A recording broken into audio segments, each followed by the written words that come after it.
I want to go over the big series from the weekend, which was Tigers-Royals. I feel like we've talked about these teams a lot so far this year. We kind of have a fascination about the AL Central, but we got to see them up close. I think going into the series, we would have said the Royals are better, but guess who won the series? The Detroit Tigers. So what are some of your takeaways from these two teams finally getting to square off against each other here?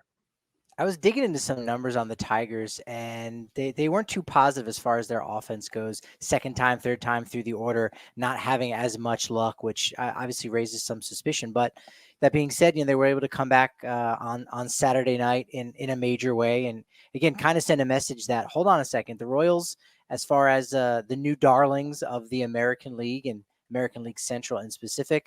You know what? The Tigers are still in that hunt too. They might not have that same flashy player as a Bobby Witt Jr., but Riley Green, Spencer Torkelson, and company are definitely hanging in there, and I think they were impressive given the starting pitchers that they ended up facing this weekend. What were some of your biggest takeaways? It's funny. I was looking through the stats really quickly here because our Just Fantasy Baseball show, the title of their podcast today, which I helped them get up, but didn't get a chance to watch this yet, was Should You Pick Up Javi Baez in Fantasy? So I was very curious. I'm like, what's he been doing? Last 2 weeks, I guess, compared to Javi Baez of recent, 7 strikeouts in 13 games is an improvement. But he's not really tearing the cover off the ball. It's been Mark Canha that's been the big bat for the Tigers up to this point. I think for me, the first game of the series, we had an article that went up on the site talking about the Royals turnaround, and I was editing that, and I added some color into it because the Royals had played that first game of the series, and Seth Lugo, 7 shutout innings, 9 strikeouts against the Tigers, and they also scored 7 runs late in that game, capped off by a Bobby Witt triple that I think drove in 3. So I think when I would look at these two teams, I think my initial takeaway would be I like the Royals rotation. With that said, in this series, Casey Mize fought through some things, had a decent start, and Tariq Skubal showed that he might be the best pitcher on either of these teams. So I think the fascinating thing is this could be the race this year. I mean, these two teams could be in it all year long, and they might actually fight for a wild card spot because this Guardians team is above them still. So it's a crazy division to try to monitor. It's been really fun seeing these two teams get some of the attention that they've been able to garner, and I think rightfully so. With Skubal's start today, gives up that run in the first inning and immediately bounces back and is fantastic for the next 6 shutout innings.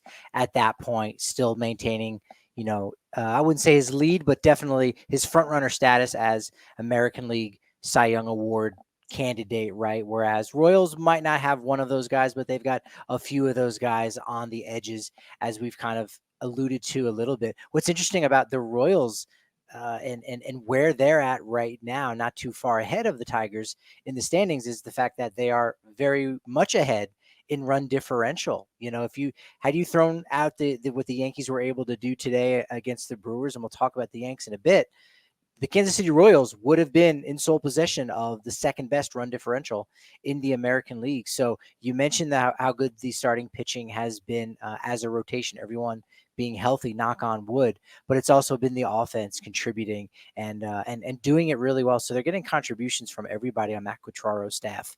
And you look up and you say, if you don't know who that guy is, it probably wouldn't surprise you to know he's a former Tampa Bay Ray coach. And those guys usually end up working out for their new organization. Yeah, they're getting so much out of that staff right now. And looking at the offense you're mentioning, so I was trying to dig into the run differential stuff. They had a blowout against the Twins. They beat up the White Sox a couple times, and they also had a few really lopsided games against the Astros to build up that run differential. And I was, kind of going through the schedule and how they got off to this start, and playing the White Sox 7 times helped. They took 6 of 7, so that was big for them. But there was a skid here where, let's say, they lost the final game that they had played of those 7 against the White Sox.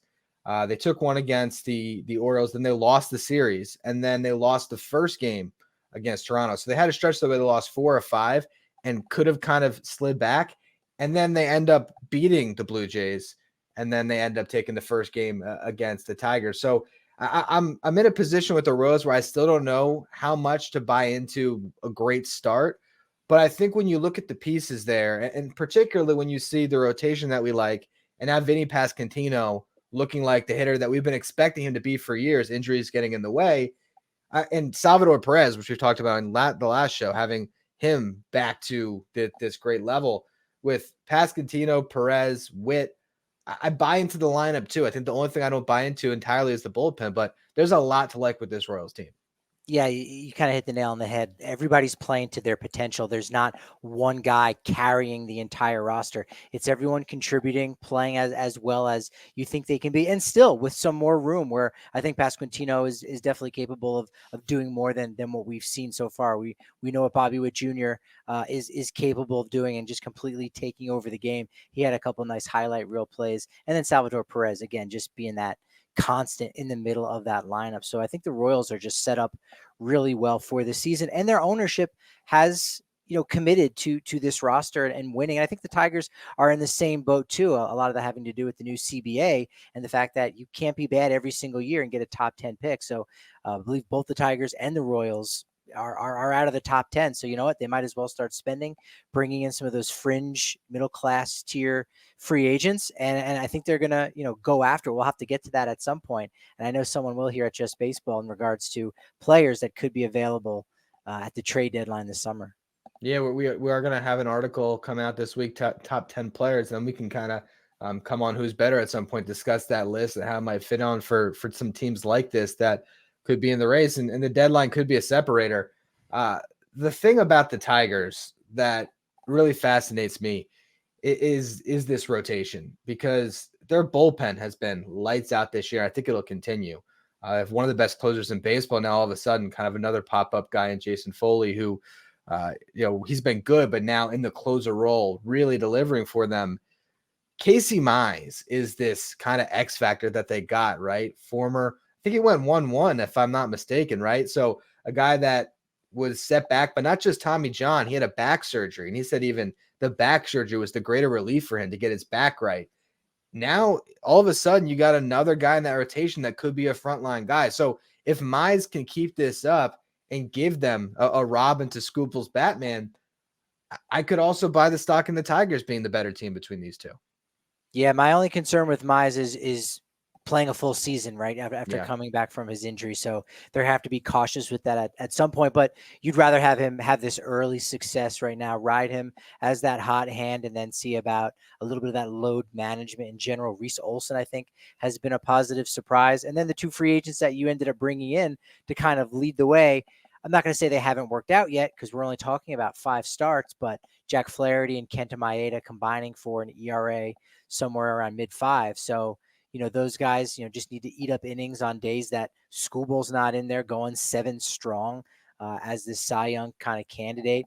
And then, maybe you get something with Matt Manning when he's around, when he's healthy, which you got to cross your fingers on him being able to do it for a full season. Yeah, it's a rotation that can be volatile, but has certainly enough. And I think I like the Royals a little bit more, but at the same time, when I look at these total teams, it is teams that I think are very close to each other. It's hard for us to actually pick one, which is what I'm actually going to ask you to do right now. Who's better? Tigers, Royals. If you had to pick right now, one of these teams is going to make the playoffs. Who would you lay your money on? I'm leaning on the run differential of the Kansas City Royals. I really like what they did in the offseason. Not flashy moves, kind of doing the thing that, I think a lot of teams and fan bases were used to seeing in the 90s, maybe even in the early 2000s, of just bringing in some veteran presence to surround their young players and support that. And I think both Tigers and the Royals did it well, but the Royals, did it a little bit better with their starting pitching options and with everything that Kansas City is trying to do, and maybe coaxing the voters of that area to say, hey, maybe can you fund a new stadium? Well, let's win some baseball games first. So they've got a little bit more at stake. So altogether, it's going to be fun watching these two teams. But right now, I think the Kansas City Royals are going to be that better bet to make the postseason in October. Are you leaning the same way as me, or are we going to try to have a little bit more of an entertaining podcast here? And you disagree? Which side of the fence you landed on? I'd love to disagree with you, but I can't. I think the thing for me that because like I said, it's close. I mean, I could talk myself into the Royals rotation over the Tigers, but then the Tigers bullpen over the Royals bullpen. And I could do that as much as I can try to make that case for Detroit. But the thing that has me coming back to the Royals is a guy that we spent some time talking about in the last show, and that's Bobby Witt Jr. I don't see that superstar in the Tigers right now.